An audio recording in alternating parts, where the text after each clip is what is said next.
Baik pemirsa Banten TV, kita di segmen keempat. Untuk mencairkan suasana, kita akan bermain kata acak. Setiap bakal calon akan mengambil bola. Dan dari bola itu ada sebuah kata, dengan kerendahan hati nanti dideskripsikan ya, diutarakan apa maknanya, silakan. Ya, apa yang ada dalam pikiran bapak-bapak ketika mendengar kata misalnya dalam amplop itu tertulis Kota Serang. Silakan utarakan. Kota Serang Iya. sampai 3 menit ya. 3 menit. Maksimal 3 menit. Siapa dulu Pak Eko? Kak Agis. Kak Agis dulu. Silakan diambil bolanya. Wih, Iya. licin juga nih. Nomor berapa? 8. Nomor 8. Pak Eko? Nomor Silakan. partai. Oh dibuka ya?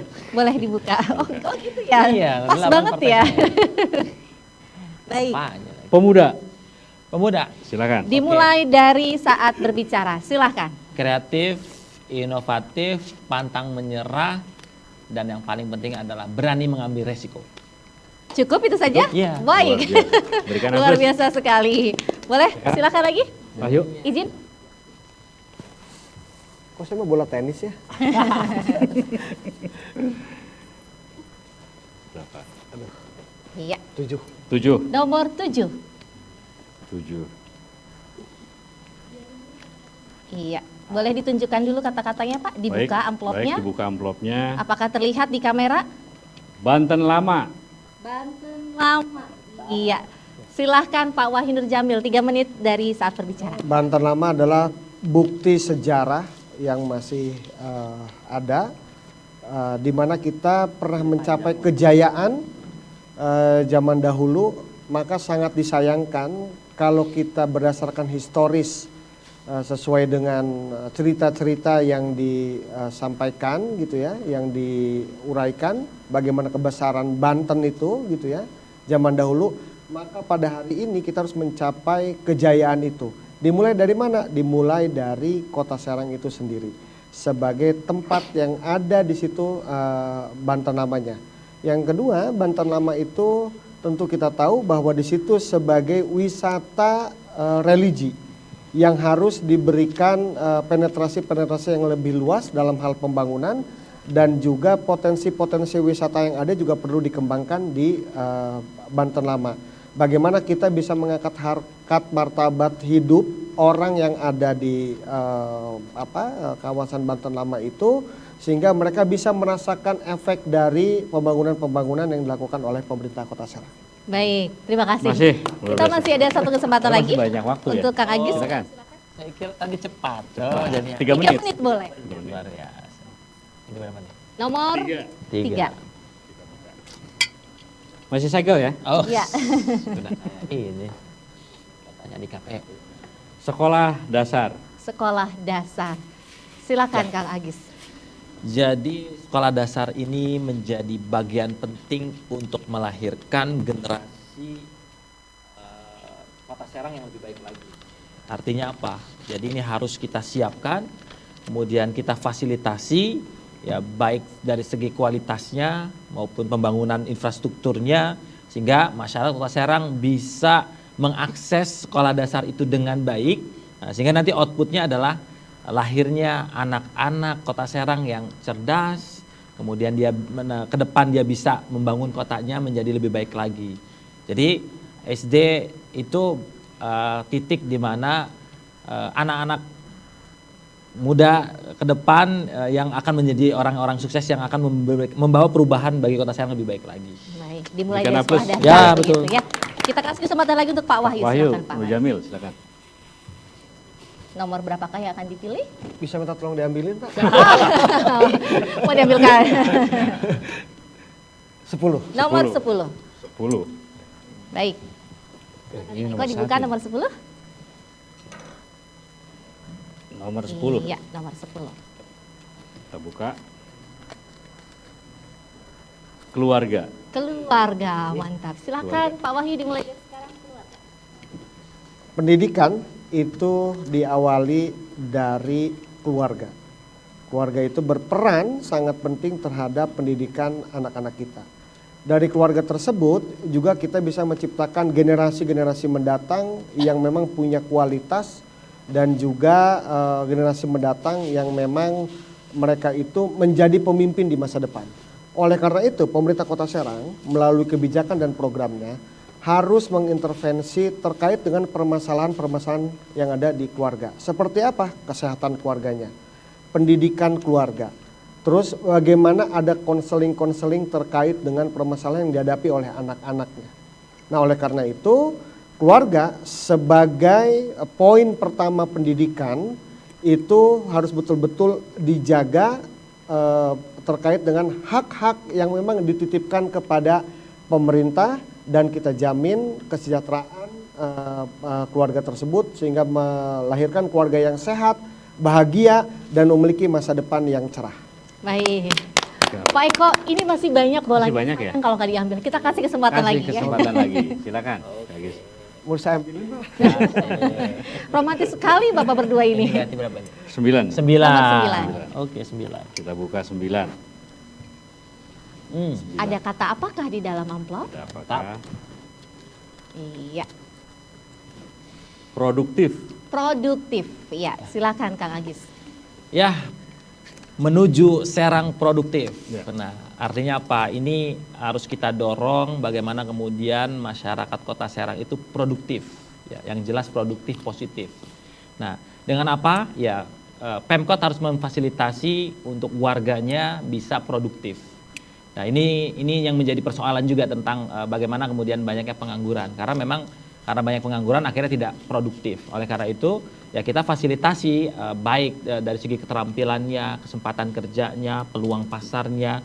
Bahkan kemudian kalau memang ingin menjadi entrepreneur, ya kita pendampingannya sampai betul-betul menjadi seorang entrepreneur yang nanti bisa sukses begitu. Nah, sehingga nanti kita akan banyak melihat warga masyarakat Kota Serang produktif.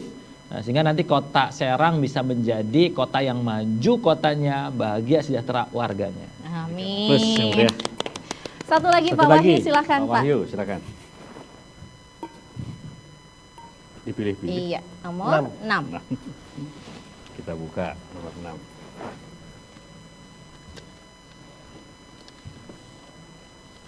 Bahagia.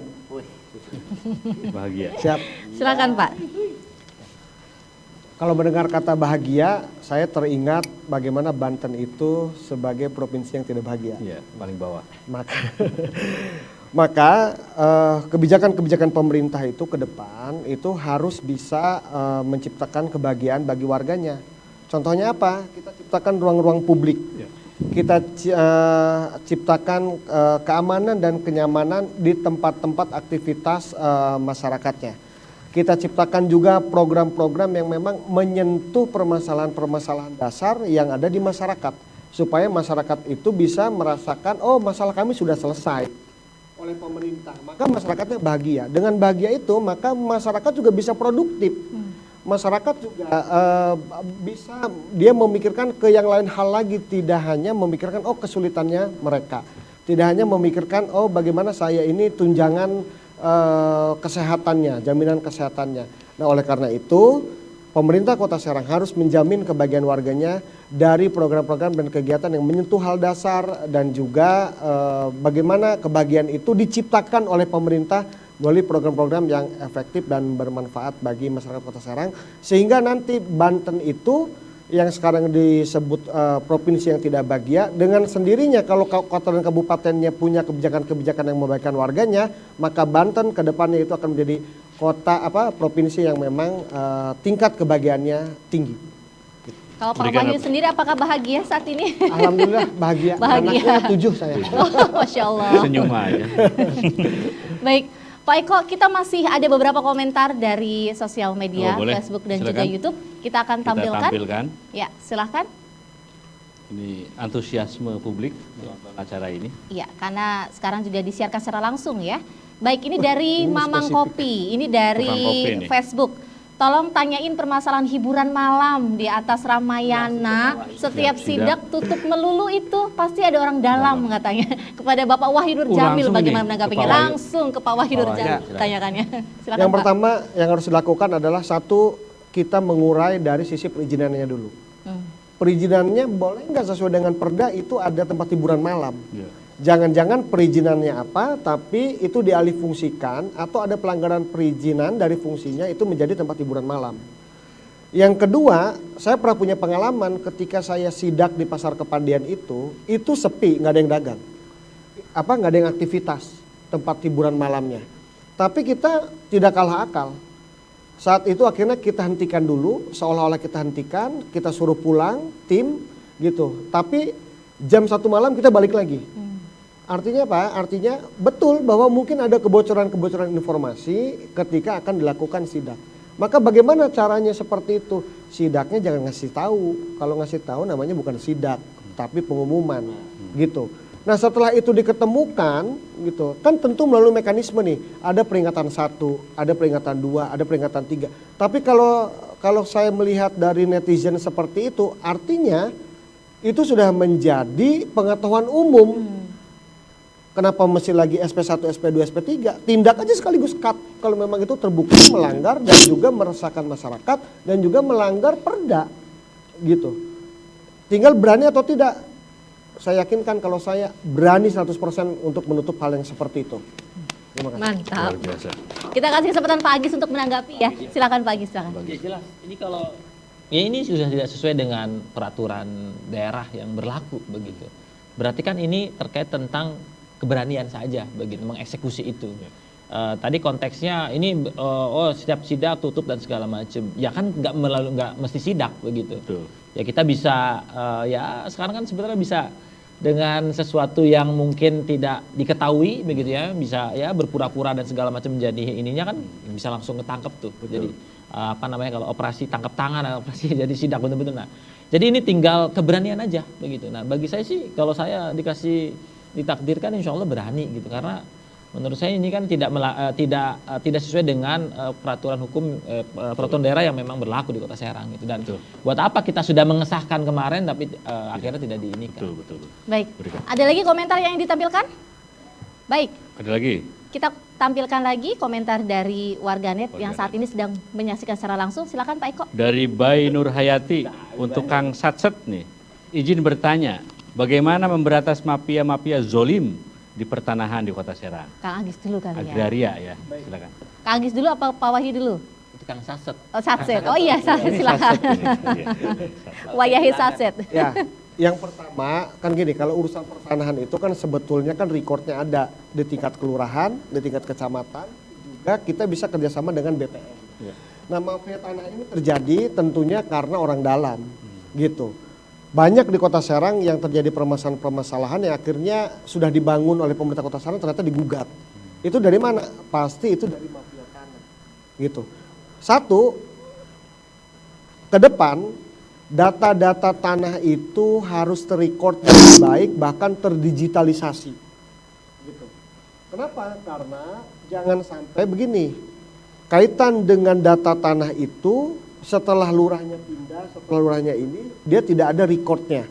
Sehingga ketika ada mau pembangunan atau ada investasi yang masuk, ternyata tanah itu ada yang sudah dijual, bahkan tanah pemerintah daerah juga ada yang sudah dijual, kan begitu. Nah maka ini harus terdigitalisasi. Yang kedua, kita harus memberikan tindakan yang tegas terhadap mafia-mafia tanah dengan cara apa? Kalau udah kayak begitu, karena ini dampaknya luar biasa mafia tanah ini, kita harus bekerja sama dengan aparat penegak hukum, gitu. Nah yang ketiga adalah kita melibatkan Badan Pertanahan Nasional. Untuk apa? Untuk mengakumulasikan data-data kita yang ada, segera kita sertifikatkan, dan kita juga mengedukasi masyarakat yang memiliki tanah, segera sertifikatkan tanahnya, dan kita bantu di kelurahan dan kecamatan itu tidak ada pungli untuk pengurusan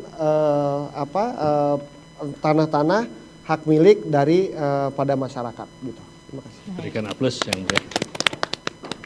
Mau Kang Agis menanggapi? Agis, Silakan. menanggapi. Ya, pertama ini saya keluar sebentar. Jadi yang memang penting untuk dibangun adalah hotline 24 jam ya. Jadi memang banyak keluhan, banyak persoalan yang terjadi di masyarakat tapi bingung mau lapor kemana.